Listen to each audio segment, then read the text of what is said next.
Opinião em debate. Oferecimento. Laboratório Núcleo, cuidando de você. Pax Clínica, há 40 anos colocando o paciente em primeiro lugar. A Credjur trabalha para oferecer sempre o melhor. 3216-0102. Muito boa noite, telespectadores. O programa desta noite é um programa bem preciso. A polêmica questão da prisão em segunda instância na visão de profissionais do direito. Na verdade, aqui está na visão de profissionais do direto, porque o Roberto Serra, que é um dos presentes aqui, segundo a Jéssica, nossa jornalista, ele é muito direto. Então, eles puseram profissional do direito, não profissional do direto. Fico lisonjeado com essa homenagem. Em homenagem ao Serra. Bom, para analisar este interessante e importante assunto, estão em nosso estúdio os seguintes profissionais: Dr. Roberto Serra, diretor tesoureiro da OAB de Goiás e presidente da Comissão de Direitos Humanos; o Dr. Tiago Magalhães, que é vice-presidente da Comissão de Direito Constitucional; e o Dr. Gilles Gomes, vice-presidente da Comissão de Direitos Humanos. Bom, eu começo aqui com o Dr. Roberto Serra. Eu brinquei, mas é evidentemente que o Dr. Roberto Serra e seus pares são muito diretos no que fazem, né? E muito direitos, fazendo jus ao direito. Mas, doutor Roberto Serra, nós temos aí uma polêmica. O Supremo Tribunal Federal ficou uma gangorra, né? Vai e volta na prisão de segunda instância. E agora entrou, me parece que hoje mesmo, ou ontem, foi aprovado. Hoje, não foi hoje? Foi aprovado no CCJ, a Comissão de Constituição e Justiça do Senado. Do Senado, não é isso? Onde estamos? Como é que vai ficar isso aí? Tem previsão? Faz um breve relato dessa... Ok, vou tentar ser direto. Zevaldo, boa noite a você, doutor Tiago, doutor Gilles, aos telespectadores que nos prestigiam. De fato, o Supremo Tribunal Federal decidiu, há pouco tempo atrás, que ninguém poderia ser, não se poderia iniciar a execução provisória de uma pena a partir de uma decisão de segundo grau, caso haja recurso para os tribunais superiores, Superior Tribunal X e Supremo Tribunal Federal. A partir dessa decisão, foi uma reviravolta, porque até então o Supremo não havia mantido esse posicionamento, o Congresso se mobilizou e o Senado saiu na frente com essa reunião da Comissão de Constituição e Justiça hoje, aprovando uma alteração no artigo 283 do Código de Processo Penal. Artigo esse exatamente utilizado pelo Supremo Tribunal Federal para entender pela impossibilidade de prisão em segundo grau. Então, o Congresso se mobilizou para uma tentativa de alteração à legislação a fim de propiciar àqueles que forem condenados penalmente por um tribunal de justiça possam vir a ser presos para cumprir a pena. Então, a matéria está no Senado, deverá passar para uma segunda votação amanhã, novamente lá amanhã, dia 11, amanhã, novamente no Senado, na Comissão de Constituição e Justiça, e encaminhado para a devida aprovação no plenário e pelo Congresso Nacional para vir a ser sancionado, e aí altera o Código de Processo Penal e se admite, a partir de então, a execução da pena provisória a partir da decisão de segunda instância. Bom, as dúvidas são muitas, nós vamos falar, encetá-las durante o programa, mas, doutor Tiago Magalhães, o senhor que é vice-presidente da Comissão de Direito Constitucional, os constitucionalistas, os direitistas, como queiram chamá-los, né, eles alegam que essa é uma causa pétrea da Constituição brasileira e que não pode ser alterada por nada a não ser uma nova Constituinte. Isso tem fórum de verdade? Essa visão pode prevalecer? Como é que fica? Bom, boa noite a todos, boa noite, Rosenval, boa noite, meus colegas aqui. Bom, o que acontece? De fato, é uma questão muito intrincada. E eu começo aqui a minha fala já alegando o seguinte, que uma emenda à Constituição ela pode ser declarada inconstitucional frente à própria Constituição. Então, a gente vê, sim, um certo grau de viabilidade, né, na declaração de inconstitucionalidade posterior, inclusive da legislação que o Dr. Roberto Serra comentou. Então, isso não vai ser estanque. Eu acredito que a palavra-chave em toda essa discussão é amadurecimento. Porque tem até um projeto também de uma emenda à Constituição para possibilitar a prisão em segunda instância. Só que eu não vejo que nem um caminho, nem o outro, nem a legislação infraconstitucional, a alteração da própria Constituição vai resolver essa questão em definitivo. Por que eu não acredito? Porque inúmeras discussões vão suscitar se a gente passar por um caminho ou por outro. Então, volto a repetir, mais uma vez, Eu acho que a palavra é amadurecimento, é entendimento a respeito da questão, e mais do que isso, a gente tem um tribunal que realmente seja pautado pelo que a legislação determina, porque a gente está no sistema do civil law, e não do common law, do sistema de precedentes. E hoje o Supremo Tribunal Federal tem pautado muito por precedentes, e às vezes, na minha perspectiva, né, deixando de lado um pouco o sistema que vige aqui no nosso país. Então, acho que é amadurecimento e pautar justamente por algo que seja constitucional, tanto do ponto de vista que é aceito pela sociedade, como pelos juristas. Eu acho que é isso que vai prevalecer. Uhum. Bom, doutor Gilles Gomes, com essa explicação do doutor Roberto Serra, doutor Tiago Magalhães, será que eu posso, como leigo, deduzir o seguinte, que num dado momento as pessoas podem abandonar aquela, como diz o outro, pureza do direito, aquela coisa estritamente dentro da legalidade, e estabelecer um consenso que seria flexível, mas aceito por todas as partes, quer dizer, aceito pela classe política, pelos juristas e pela sociedade. Quer dizer, nós estamos naquele momento onde o doutor Tiago usou um termo, amadurecimento, mas talvez seria assim, um pacto social. Tá, eu fecho os olhos para isso, você fecha para aquilo, e vamos virar a página nesse sentido. É isso, quer dizer, nós estamos aí num processo de que é uma decisão também política? Bom, começo primeiro agradecendo o convite, saudando os amigos, doutor Tiago, doutor Roberto, Rosenval. Bom, a resposta, num primeiro momento, nesse cenário no qual estamos colocados, nessa conjuntura que já se arrasta, no mínimo, desde 2013, 2014, quando mais ou menos começou a Lava Jato, arriscaria dizer que não. Até porque, de pureza do direito, ela pode ser aproximada a uma falácia, muito embora a gente busque no direito segurança jurídica, busque no direito, e o direito tem esse objetivo, de antecipar condutas, de propiciar a harmonia e a ambiência social, mas nesse caso concreto, há outros fatores que permeiam a discussão. Eu poderia aqui citar no mínimo mais dois. O primeiro fator é justamente essa instabilidade jurídico-política por que passamos, né? Há vários interesses, o Brasil vive, no mínimo há 5 ou 6 anos, por uma grave crise de legitimidade política e de insegurança jurídica, né? E o segundo ponto é o chamado lawfare, né? Que é justamente você usar o direito, usar as instituições do direito para aniquilar inimigos políticos. E é isso que se tem visto.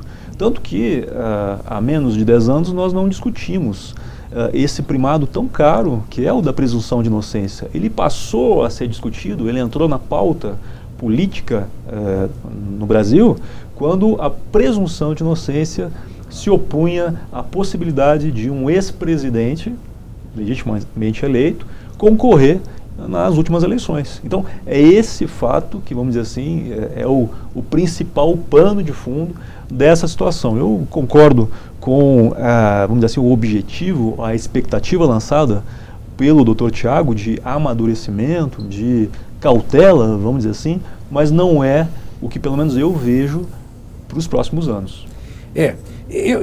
Evidentemente que esse assunto suscita diversos ângulos que Sim. nós podemos abordá-lo. Eu vou chamar os comerciais, o quê? Pode ser, Jéssica? Perfeitamente. Eu quero lembrar que a Pax Clínica funciona há mais de 40 anos, olha a experiência. É um instituto de neurociência e uma instituição de caráter comprovadamente destinado ao atendimento de pessoas portadoras de doenças mentais e dependentes químicos, pessoas com problema de alcoolismo, que é um problema seríssimo da humanidade hoje. Rodovia BR-153, lá no sítio Santa Luzia, telefone 3282-7040, é uma instituição tocada pelo célebre psiquiatra Dr. Salomão. E a Credijur é a instituição financeira da família e dos negócios dos advogados em Goiás. Filie-se e aproveite as vantagens nos produtos e serviços bancários, com maior eficiência e menores custos. Telefone 3216-0102. E a academia, olha, a Academia Viver é a academia para adultos e idosos, porque tem uma equipe especializada com longa experiência nas áreas de educação física, fisioterapia e nutrição. A Viver Academia promove saúde e longevidade através de exercícios cientificamente comprovados. Endereço Avenida T15, 1460, no setor Bueno. Telefone 3226-6392. E o Sebrae Goiás está há mais de 4 décadas dando apoio a pequenos e médios empresários. Conheça os cursos e eventos que podem ajudar a expandir o seu negócio. Acesse sebrae.com.br e descubra a unidade mais próxima de você. Voltamos já já.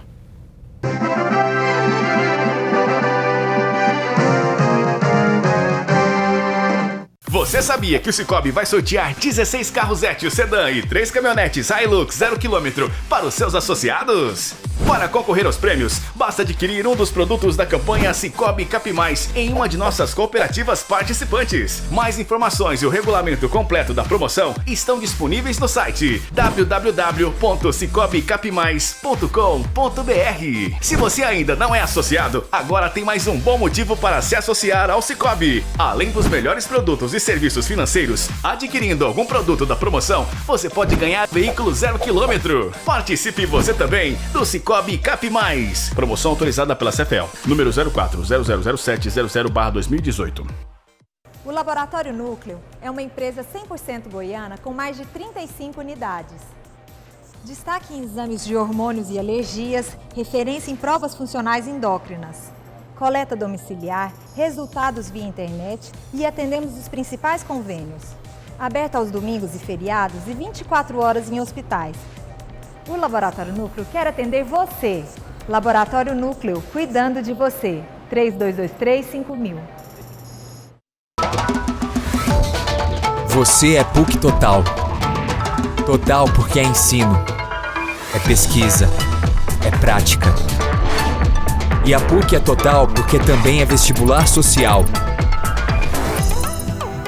Bolsa de 50% até o final do seu curso PUC. Vestibular Social PUC Goiás. Inscreva-se agora. Venha para a PUC Goiás.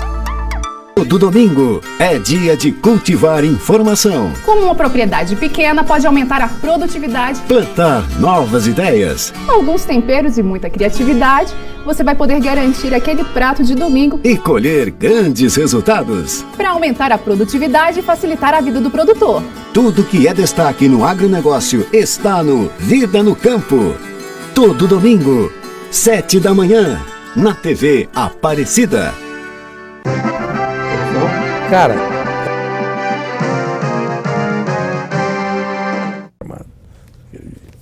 estamos de volta com a opinião em debate desta noite. A polêmica questão da prisão em segunda instância na visão de profissionais do direito. Bom, o Dr. Gilles Gomes fez aí também um resumo muito interessante, porque, evidentemente, o pivô, eu duvido muito que esse assunto pudesse ser repetidamente estar na imprensa com muito vigor e o Supremo Tribunal Federal discuti-lo com profundidade, caso não houvesse a figura do Lula tendo sido preso e outros. É bom que se diga, não é só o Lula, é a possibilidade de pessoas ligadas ao Senado, à Câmara Federal, a grandes empresários. Quer dizer, nós chegamos no andar de cima.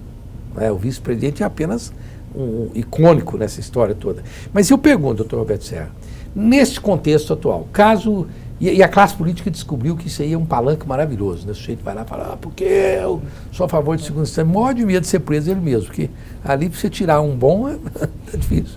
Mas veja bem, eu pergunto, se nós, se as leis fluírem ali no Senado e no Congresso, que parece que é difícil, final de ano, a coisa vai.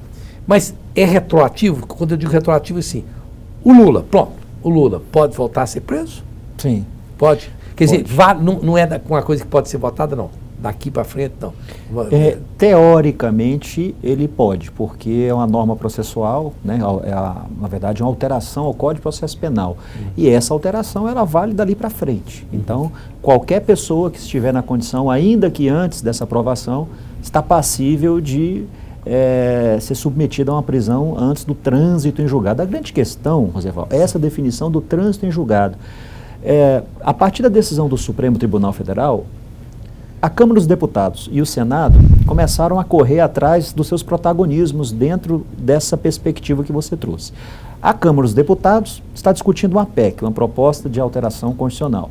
E o Senado, a alteração da legislação processual, que seria mais célere, mais rápido. O Senado saiu na frente, a Câmara dos Deputados ainda discute a PEC. Então nós temos essas duas propostas de alteração.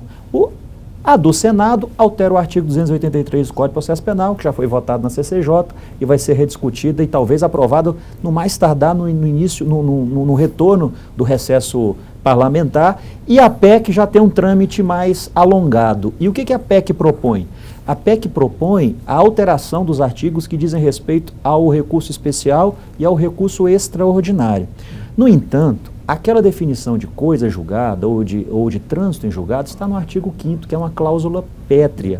Então, há discussão da inconstitucionalidade dessa proposta de emenda, porque para alterar essa definição de trânsito em julgado, é necessário alterar o artigo 5º, que só pode ser modificado por uma nova constituinte. Enfim, o certo é que me parece que vai ser aprovado essa alteração do Código de Processo Penal, esse artigo do Código de Processo Penal vai ser alterado, essa matéria vai ser levada novamente para o Supremo Tribunal Federal e a tendência, pelo precedente anterior, é que esse novo artigo que virá alterado no Código de Processo Penal, aprovado hoje pela Comissão de Constituição e Justiça, será dessa vez declarado a inconstitucionalidade, porque ela confronta com o artigo 5º da Constituição.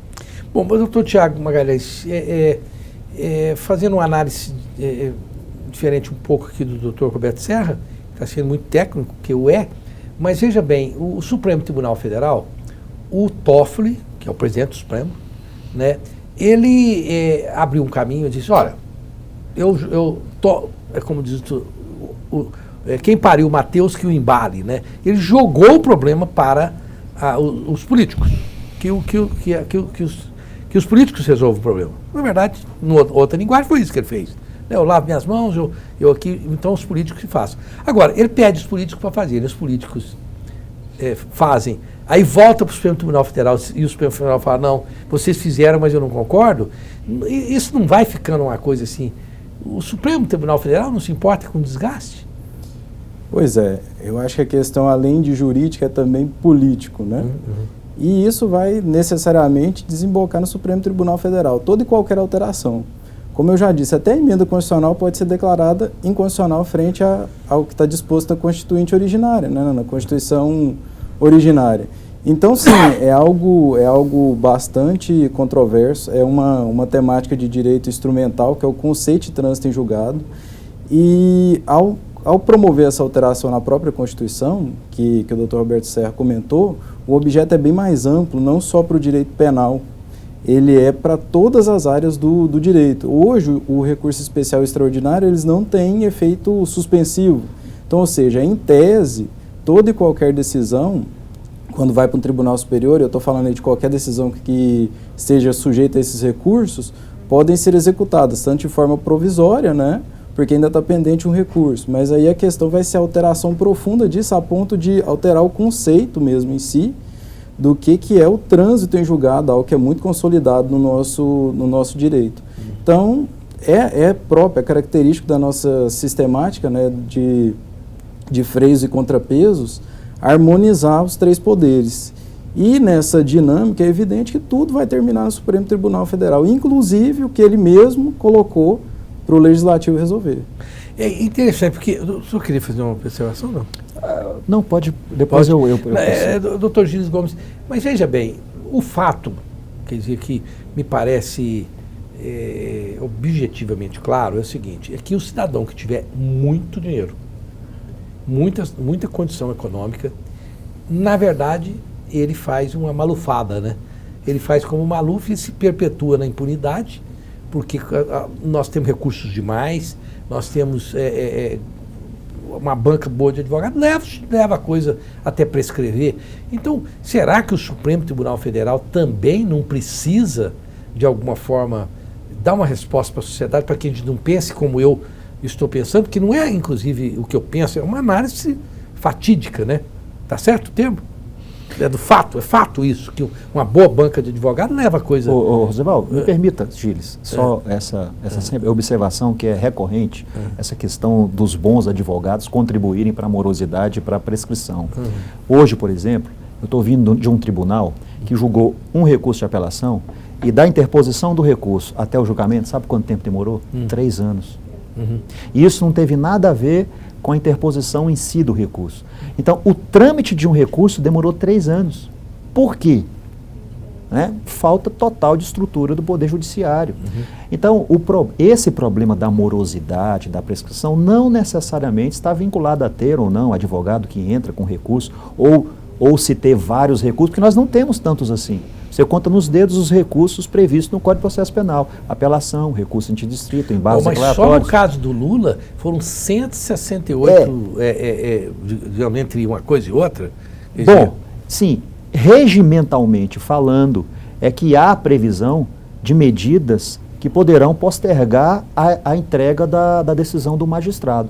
Mas só esse exemplo que eu dei, da interposição de um recurso até o seu julgamento durar 3 anos, já é um sintoma que deve ser observado pelas pessoas no que tange a estrutura do Poder Judiciário. E uma outra coisa também, Gilles, me permita falar, aqui o doutor Tiago mencionou, a grande discussão está na definição de trânsito em julgado. Então, qual o dispositivo que talvez o Congresso aprovasse que não seria passível de inconstitucionalidade? Definir o que é trânsito julgado. Basta o legislador dizer, porque a definição de trânsito julgado não está na lei, está na doutrina. Então, se a lei disser o que é trânsito julgado, eu acho que aí resolve todos os problemas. Pois não, doutor Gilles, nesse aspecto, o doutor Serra está apontando um caminho, será que ninguém está enxergando isso? O doutor Serra é sempre muito brilhante. Não, o Serra registrar. Como diz as meninas do estúdio, ele não é só brilhante, ele é brilhante e bonito. Bonito. Como diz o ministro, onde está a liturgia do programa? Rosenval, primeiro só fazer um apontamento, no sentido de socorrer o argumento trazido pelo doutor Serra. Eu entendo que essa medida, suponhamos que haja, de fato, aprovação dessa alteração no artigo 283 e que se permita a prisão após a decisão de tribunal. Eu entendo que os efeitos dessa decisão não são automáticos, mas por uma questão técnica muito sutil, que é a seguinte: embora seja uma matéria de caráter ou expressão adjetiva, processual, ela também tem uma carga, isso é muito técnico, mas para quem nos assiste é importante saber, também tem uma carga material muito forte, que é o direito à liberdade. E em função desse detalhe, com base no artigo 2º e seu parágrafo 1 do Código Penal, essa alteração não poderia retroagir, do meu ponto de vista, para prejudicar eventuais réus ou pacientes em processos criminais. Mas em relação a esse ponto que o Dr. Serra traz muito bem, a Defensoria Pública hoje presta um serviço espetacular à democracia brasileira e vários réus apresentados pela Defensoria Pública conseguem ter, ampla defesa, e quando a gente fala de recursos, muitos recursos, a gente está falando nada mais do que fala a Constituição, direito à ampla defesa. E isso não pode ser, do meu ponto de vista, confundido, e é o que parte ou parcela da classe política ou da sociedade, alguns setores tentam confundir, né? Dizer que o excesso de recursos ou o bom uso dos recursos que estão à disposição servem à impunidade. E aí, só para finalizar, mais um ponto que me parece muito importante, que a gente não se pergunta: qual é a expectativa que se espera do Poder Judiciário? Não é socorrer a população. O Judiciário não tem essa prerrogativa, essa atribuição. Essa atribuição compete a quem? Ao Poder Executivo, à classe política em si. Então, o Poder Judiciário ele tem que julgar de forma distante, imparcial, sem se deixar submeter a, vamos dizer assim, às ocasiões, né, às mudanças de clima do momento. A pressões a humores da sociedade. Justamente. Bom, o Complexo Cicobi, com mais de 2.000 pontos de atendimento espalhados pelo Brasil, é a escolha certa para administrar a conta corrente da sua empresa. Afinal, nela você também é dono e participa dos resultados com serviços e produtos essenciais para seu empreendimento crescer. Procure uma agência e se informe. www.cicobi.com.br. Águas do Bem. A água mineral alcalina Levite, olha, é uma das águas com um excelente antioxidante, uma das águas mais alcalinas do mundo. Quer mostrar aqui? Ó, peraí, tá aqui, vai lá. Com o menor índice de teor de sódio do planeta, hein? Além de ter sabor agradável, Águas do Bem, 3255-9626. República da Saúde. Hoje eu fui lá na República da Saúde, tudo de bom. Só tem comida com azeite de oliva virgem, ó. Não usa nenhum tipo de óleo. Fica na rua 89, no 655, setor sul. Telefone 3942-6575. Faz mais um, Jéssica, esse tá bom? Mais um. Implant Center é um centro integrado de tratamentos estéticos dentais com profissionais especializados nas diversas áreas odontológicas. Telefone 3095-7592, na rua 144, número 141, no setor Marista. Lá tem o grande odontólogo, o Dr. Jefferson. Nós voltamos já já.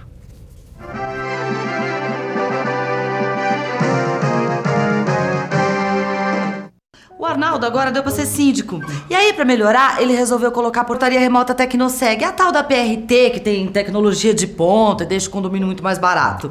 E esses dias ele recebeu até um abraço da vizinha do 604, só porque o custo da portaria baixou 70%. Quem é que liga pra uma economia de 70%? Hein? Fala, Arnaldo. Ai, esse homem deu pra economizar até pra falar. Que ódio. Portaria remota Tecnoseg. Seu condomínio com custo de portaria até 70% mais barato. Um laboratório de referência deve ter conveniência, com atendimento 7 dias por semana, mais de 35 unidades e a melhor equipe, agilidade, com resultados rápidos e equipamentos de alta complexidade em Goiás. Dedicação, dados precisos, coleta domiciliar, café quentinho e especialistas em exames de alergia e endocrinologia. Núcleo, reúne o melhor para a sua saúde. Laboratório Núcleo, cuidando de você.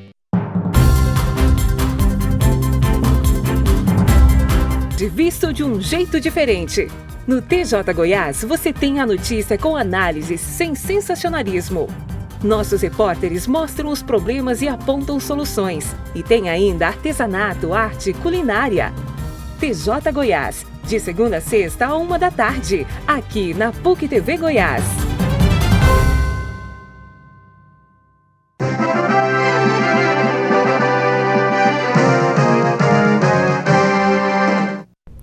Estamos de volta com Opinião em Debate desta noite, com a polêmica questão da prisão em segunda instância, na visão de profissionais do direito. Queremos agradecer ao AB do Estado de Goiás.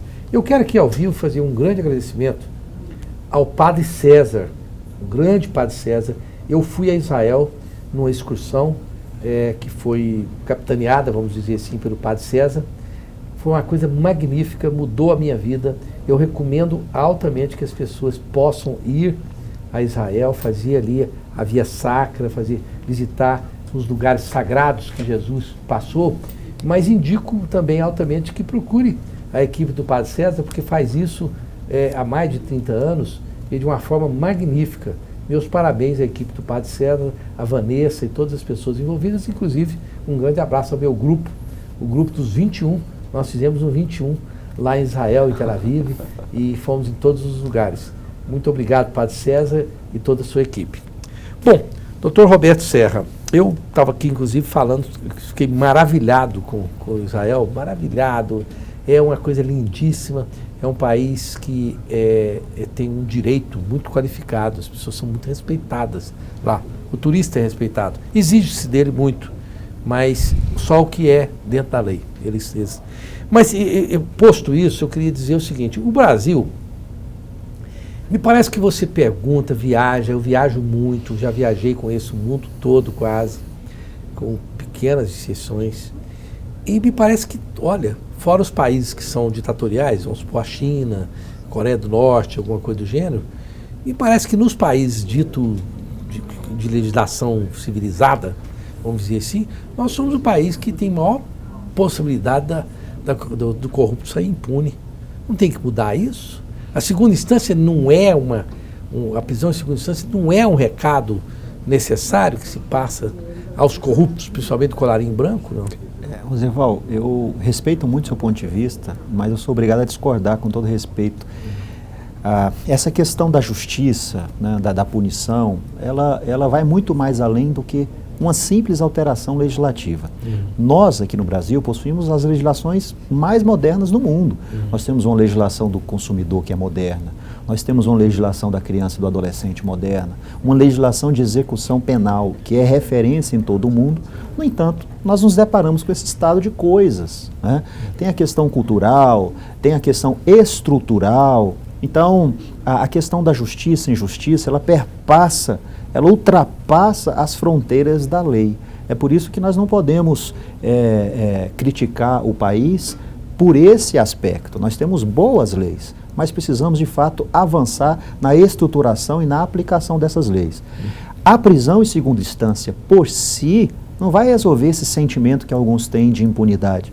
Necessário que o Estado se equipe suficientemente para não deixar um processo tramitar 3 anos, para que haja servidores, juízes, promotores, policiais suficientes para apurar uma determinada infração.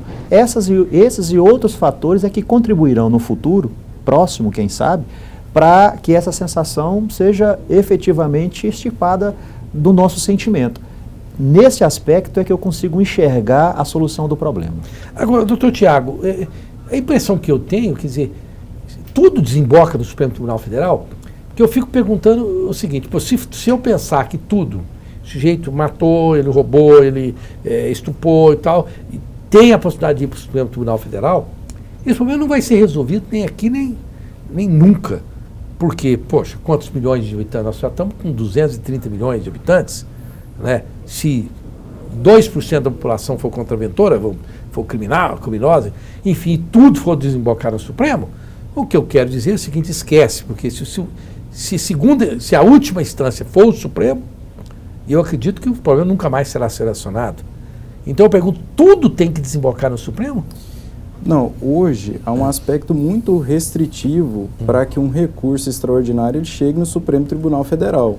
Houve toda uma articulação, o Código de Processo, estou falando aqui da área civil, de processo civil, houve uma alteração para que esses recursos subissem menos, inclusive com os recursos repetitivos, e na área criminal da mesma forma.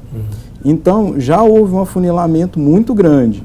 Mas os casos de grande repercussão, e quando a gente está falando nos tribunais superiores, nós não estamos falando mais de discussão fática, nós estamos falando só de teses jurídicas mesmo. Eles vão sim chegar nos tribunais superiores, não só no Supremo, mas no STJ também. Agora, é claro que o aspecto material em si, a questão da estruturação do Poder Judiciário, que o doutor Roberto Serra levantou aqui, é primordial. Eu concordo, sim, nós temos legislações de ponta no Brasil, referência para vários outros países. A legislação em si, ela é, assim, extraordinária, porque traz muitos princípios que são de destaque e que têm relevância mesmo no meio social e no efetivo, no prático. Mas não adianta a gente ter uma legislação de ponta se a gente não tem um judiciário. Quando eu digo judiciário, não estou falando só o Poder Judiciário, estou falando tudo que está ali ao redor, não dá um suporte adequado para que os prazos possam ser cumpridos, para que o processo possa tramitar de forma célere, né? Então, o caminho, na minha perspectiva, para melhorar a duração do processo é a estruturação. Tem alguns pontos que precisam melhorar? Sim, é evidente que tem. E quando a gente fala em prisão em segunda instância, com a redefinição do que seria o trânsito em julgado, até isso tem que ser compatibilizado também com o que está previsto na Constituição, que na minha perspectiva, que você me perguntou antes, está previsto no artigo 5º, é um direito individual e é uma cláusula pétrea. Então eu não consigo entender, não consigo visualizar uma redação que vá compatibilizar com uma pessoa ainda respondendo a um processo com uma presunção de inocência e isso ser considerado trânsito em julgado. Mas é uma perspectiva pessoal, é algo meu. Agora, vamos ver como é que vai sair a redação e vamos ver também como é que os tribunais vão encarar essas inovações legislativas que vão acontecer. Agora, aproveitando aqui, doutor Gilles Gomes, o caso Lula, então, tá, não tem jeito de a gente sair do Lula, parece que o Lula é um negócio que parece aquele negócio de filme terror, como é que chama? A Noite do Espanto, 1, 2, 3, 10, enfim. Mas o sujeito vai lá, morre, pica, renasce das cinzas. Mas veja bem, o caso do Lula aqui, bom, teoricamente, eu não estou entrando no juízo de valor, não é? Mas o Lula, se for o caso, é um caso de corrupção de um ex-presidente da República. Corrupção. Por que o caso de corrupção vai parar no Supremo Tribunal Federal? Então o sujeito rouba, ele faz um desfalque no Estado, isso vai parar no Supremo Tribunal Federal? Por que o caso do Lula foi parar no Supremo Federal? Qual foi o gancho aí? Todos os dias, centenas de casos chegam ao Supremo Tribunal Federal e, por meio dos gatilhos da Constituição, dos regimentos, da própria legislação processual penal, são conhecidos, ou seja, tem prosseguimento ou não. Então, essa particularidade não é específica do caso Lula. No caso concreto, o que houve é uma decisão de segunda instância, que no caso foi do TRF4, Tribunal Regional Federal da 4ª Região, que engloba a Justiça Federal em Rio Grande do Sul, Paraná e Santa Catarina. Essa decisão confirmou a sentença de primeiro grau, no caso do juiz Sérgio Moro, aumentou a pena e, em específico, houve uma violação, foi isso que a defesa argumentou, uma violação a um preceito constitucional. E aí, um aspecto muito importante que deve ser dito, que está passando ao lado da discussão nos setores mais especializados. O doutor Tiago e o doutor Roberto já trouxeram um desses aspectos, que é justamente o fato de o artigo 60, no seu parágrafo 4º, inciso 4º, salvo engano, vedar a proposta de emenda constitucional tendente a abolir direitos e garantias individuais, mas há também outro aspecto, que é o seguinte: se essa proposta eventualmente passa, doutor Roberto, do meu ponto de vista, se estaria também, doutor Tiago, enfrentando, ou pelo menos abolindo um aspecto da separação dos poderes. Por quê? Porque o artigo 102 da Constituição Federal fala que cabe ao STF, e aí respondendo a sua pergunta, julgar o recurso extraordinário, que nesse caso levou o caso Lula para o STF, em última instância. Ou seja, a última instância é do STF. Então, nesse caso, do meu ponto de vista, não passaria de forma alguma, doutor Roberto, qualquer proposta tendente a, vamos dizer assim, enfrentar ou abolir esse núcleo da presunção de inocência. E o Lula e os advogados do Lula fizeram ou fazem como nós fazemos aqui todos os dias. Há uma violação de caráter constitucional ou a matéria constitucional, manda-se por meio de recurso extraordinário ao STF. Da mesma forma, se há uma violação de norma infralegal, cabe-se, nesse caso, nos casos correntes, recurso especial para o STJ, Superior Tribunal de Justiça. É por isso que está no STF. Né? Agora, doutor Roberto Sérgio, se eu não perguntar isso, as pessoas depois ficam bravas comigo. Mas, veja bem, de qualquer forma que se analisa, porque como o Lula está no epicentro do furacão, então analisa-se o caso, nós estamos falando de coisas conjunturais, mas acaba vindo a figura do Lula para essa coisa. De qualquer forma, juristas com os quais eu tenho conversado dizem que não se preocupe, é uma forma de dizer, né? Fala assim, o Lula tem um problema, e o problema do Lula não é fácil. Não pense você que ele vai estar no oásis da impunidade, porque com qualquer coisa que se fizer, ele tem um intricado e complexo processo jurídico que vai sempre dar dor de cabeça. Quer dizer, o jeito vai estar com dor de dente ali, né?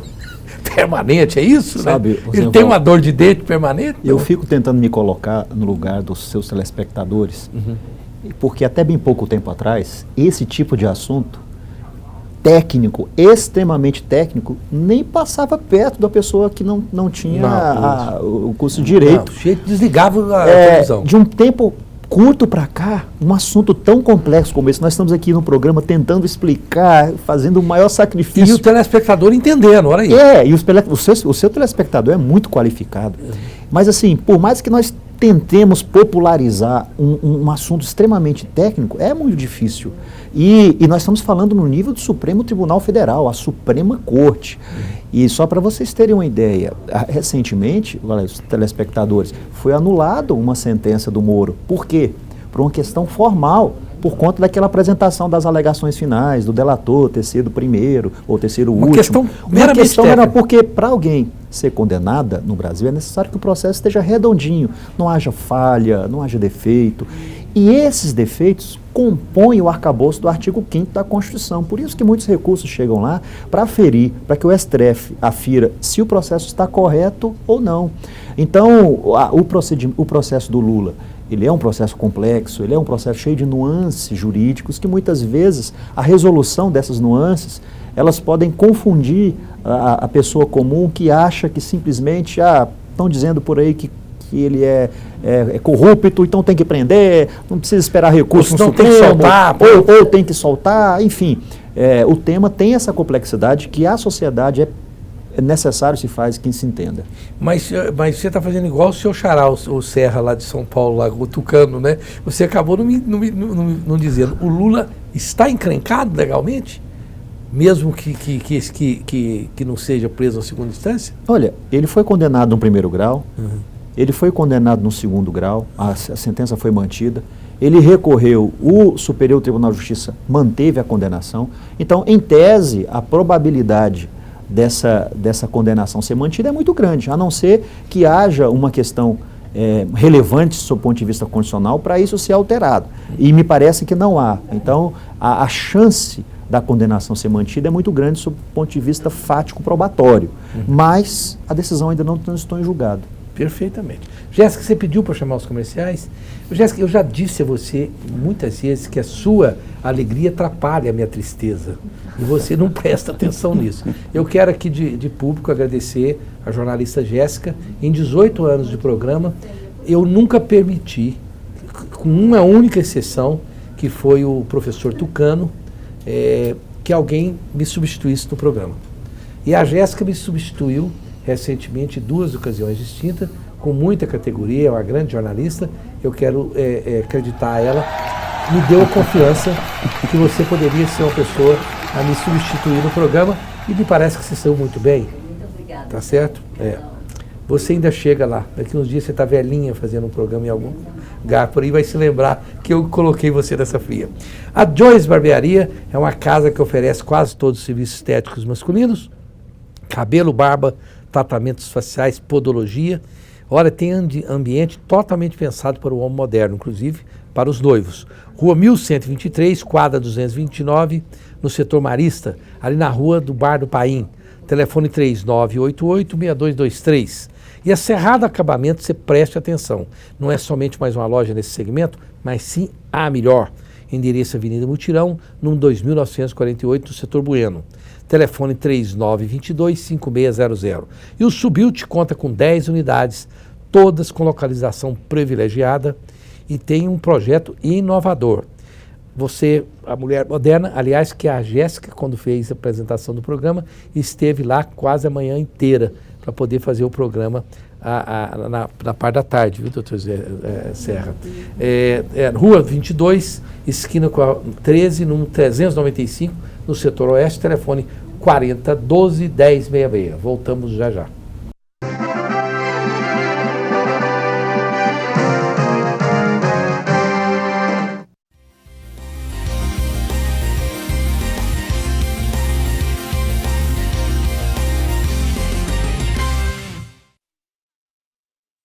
A Contac Contabilidade surgiu em Goiânia em 1977. O casal de contadores Agostinho e Rosângela Pedrosa fundaram a empresa com a missão de fornecer serviços e soluções contábeis inovadoras e de alto nível, com informação confiável e ágil para que todos os clientes possam atingir seus objetivos. O nosso objetivo é simplificar a contabilidade para que nossos clientes possam focar no seu negócio. Por isso, construímos a nossa empresa para fornecer serviços de confiança e a melhor experiência contábil da atualidade. Uma estrutura contábil eficiente é essencial para qualquer negócio. A Contac auxilia na gestão da sua empresa. Aproveite seu potencial máximo, diminua seus riscos, cresça de forma organizada. A Contac está aqui para você atingir o seu objetivo. Contac Contabilidade. Você conhece o Sicoob? Nós somos uma cooperativa de crédito, um sistema feito de pessoas para pessoas, buscando melhores soluções financeiras para você e sua empresa. Oferecemos um leque completo de produtos e serviços financeiros, como conta corrente, linhas de créditos, cartões, poupança, investimentos, seguros, consórcios, previdência e muito mais. Uma linha completa de soluções para você e sua empresa com as melhores taxas de juros do mercado. E você participa ainda dos resultados financeiros da instituição a cada ano. Faça parte de algo maior. Seja correntista e dono de uma instituição financeira. Seja você também um associado. Saiba mais em www.cicobigoias.com.br.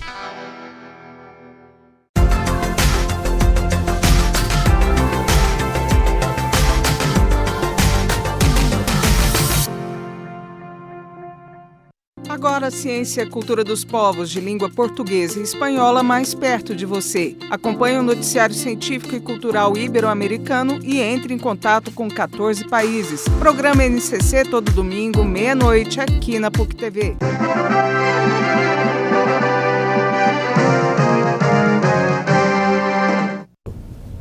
Estamos de volta com a Opinião em Debate desta noite, infelizmente no último bloco, falando sobre a polêmica questão da prisão em segunda instância. Isso na visão de 3 grandes profissionais do direito. Doutor Gilles, alguma coisa que nós não abordamos nesse específico assunto que o senhor gostaria de falar para o telespectador? Quer dizer, eu até ponho uma questão. Isso no que pode afetar ou não o homem comum? Perfeito, perfeito. Eu vejo, Rosenval, 2 apontamentos. O primeiro é que quase sempre no Brasil, e aqui eu vou usar uma comparação um pouco tacanha, mas ela permite uma reflexão. Quando a gente quer ter uma vaca, a vaca tem carrapato, a gente quer acabar com o carrapato, a gente dá um tiro na cabeça da vaca. É isso que a gente faz. Essa discussão, em síntese, é isso, né? Há um núcleo essencial para a ambiência democrática, para que a gente possa, enfim, conviver, criar os filhos, transitar em liberdade, enfim, e não ter esse Estado pesado, esse Estado detentor da força, monopólio do poder, enfim, contra nós. E para a gente chegar a ter esse núcleo, muitas pessoas foram queimadas na fogueira, muitas pessoas sofreram, muitas pessoas foram desaparecidas. Inclusive, no Brasil, só no período entre 64 até 85, a gente tem mais de 300 mortos desaparecidos. Então, quando a gente fala de uma cláusula pétrea ou de um dispositivo constitucional tão caro para nossa convivência, inclusive para a vida do jornalista, que há pouco, agora, há menos de 3 semanas, a liberdade de imprensa foi ameaçada por um prefeito no estado do Rio de Janeiro, né? Impediram que profissionais participassem de uma coletiva de imprensa em um ato promovido pelo poder público, ou seja, um ato público. Então, o que eu quero dizer, e a mensagem que eu quero deixar para aqueles que nos assistem, é justamente isso. Isso não é filigrana jurídica, como um infeliz procurador da República lá de Curitiba referiu ou disse. A gente está falando de processo evolutivo, a gente está falando de garantia de sobrevivência futura, a gente está falando de espaços de contenção do poder. E o poder, Rosenval, ele tende sempre a ser arbitrário, a ser despótico. E essa cláusula, que é a presunção de inocência, pelo menos nos dá vamos dizer assim, uma perspectiva de que até que eu seja processado ou condenado, e aí respondo a sua pergunta, isso se aplica a todos, seja a pessoa que atropela uma senhora no trânsito, seja a pessoa que infelizmente teve um problema com o fisco, com o imposto de renda, até ela ser condenada e existir o trânsito julgado, até ela cumprir a pena, ela tem um direito, tem um espaço para provar a sua inocência, para se defender. E a presunção de inocência é isso, seja para o Roberto Serra, seja para mim, seja para você, seja para o Lula. Enquanto não houver uma decisão definitiva de um tribunal superior, no caso o STF, a pessoa é sim inocente e assim deve ser considerada. Doutor Tiago Magalhães, rapidamente, alguma mensagem que o senhor queria dizer nesse específico tema que nós não abordamos aqui? Rosenval, o doutor Gilles ponderou muito bem. E quando eu disse no início a questão do amadurecimento, o que eu espero que a gente siga pelo caminho desse amadurecimento? que a gente respeite a Constituição Federal, as constituições estaduais e as leis orgânicas dos municípios, porque esse é o arcabouço jurídico que dá origem a todas as normas brasileiras. E eu espero que o conceito instrumental de trânsito em julgado da presunção de inocência respeite justamente o que a gente tem instituído e que isso possa valer para todos nós, porque a presunção de inocência é algo de extrema relevância, assim como a gente já teve uma discussão a respeito de uma nova constituinte, que foi levantado pelo presidente do Senado, né, Davi Alcolumbre, que eu acho que não é um momento de extrema polarização. A gente vai tender para um lado ou para o outro. Eu não preciso nem falar quais os lados que eu estou dizendo aqui, que eu acho que isso é de conhecimento geral. Então, acho que a gente tem que valorizar a nossa legislação, que é boa, melhorar as instituições do ponto de vista material mesmo, eu digo de estrutura, não só pessoal, mas física, e que as normas possam ser respeitadas por todos nós, inclusive pelo Estado, porque essa é a nossa garantia de que a gente vai viver num Estado democrático de direito, né? Que a gente possa ter todas as nossas garantias respeitadas. Então, são essas as minhas ponderações. Perfeitamente.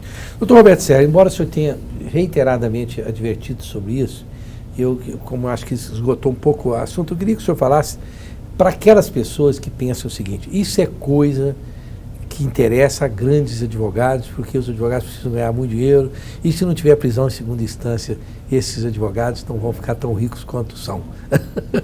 Eu queria que o senhor falasse um pouco, não é?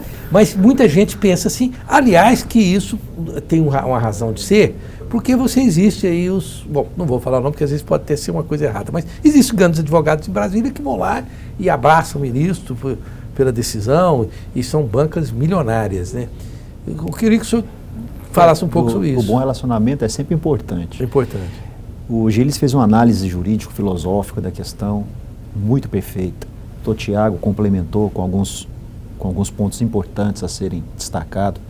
De fato, o que eu gostaria é que a sociedade desapegasse um pouco, desapaixonasse, tornasse essa discussão, ou tentasse discutir esse assunto no seio da família de forma impessoal, sem pessoalizar, sem focar em Lula, sem focar em José Dirceu, neste ou naquele, mas analisar a Constituição dentro de sua visão simplista, talvez, de forma desapaixonada.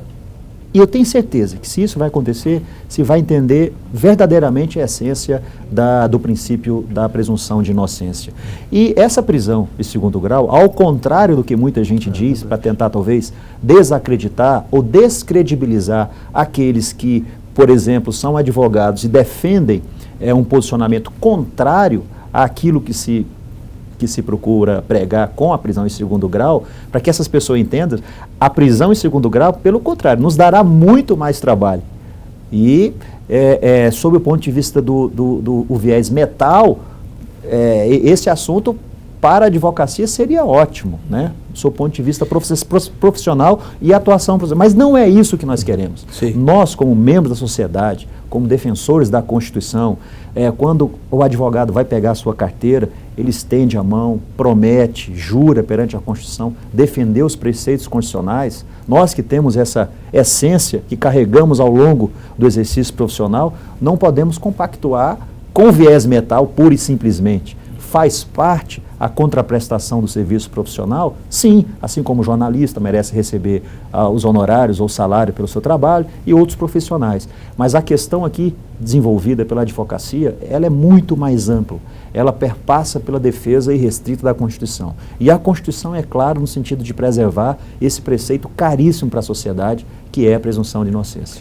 Eu vou, se me permite, tudo que o senhor falou muito claramente, mas eu vou falar para o telespectador, porque recentemente eu falei isso para uma pessoa, ela falou, você está louco e tal. Eu falei, olha, do que eu tenho conversado com pessoas muito sérias na área de direito, se fosse sob o ponto de vista egoístico, quer dizer, não, então a OAB estaria, os advogados estão com todo direito, às vezes, né? Vou advogar em causa própria. Se fosse para defender apenas o umbigo dos advogados, a prisão em segunda instância, simplesmente essa que todo mundo quer, ela seria mais benéfica para os advogados, porque muita gente estaria, como diz o outro, no pau da goiabeira, o bicho pegava mais ainda. Então, o doutor José Serra, realmente, doutor José Serra, quando o senhor disse isso no programa, há vários meses atrás, eu achei que não.